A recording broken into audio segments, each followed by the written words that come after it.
Sekolah di Kabupaten Pali akan melakukan pembagian rapor siswa secara tatap muka, di mana siswa akan datang langsung ke sekolah dan bertemu dengan gurunya.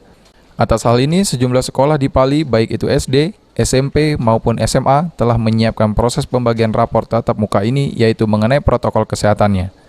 Kepala SD Negeri 8 Talang Ubi, Sulastri, menjelaskan, dalam proses pembagian rapor nantinya akan dibagi menjadi 2 tahap untuk mencegah kerumunan, serta siswa yang hadir wajib menggunakan masker dan juga mengisi surat pernyataan tertulis di atas materai ditandatangani oleh orang tua. Dengan protokol kesehatan dan mematuhi apa yang sudah jadi peraturan pemerintah kita. Ada pernyataan dari orang tua dulu ya?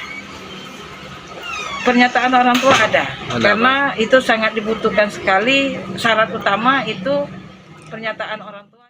Sejak pandemi COVID-19 terjadi, kegiatan sekolah di Kabupaten Pali dengan sistem tanpa tatap muka dan masih berada di zona orange penyebaran COVID-19. Aji, PAL TV.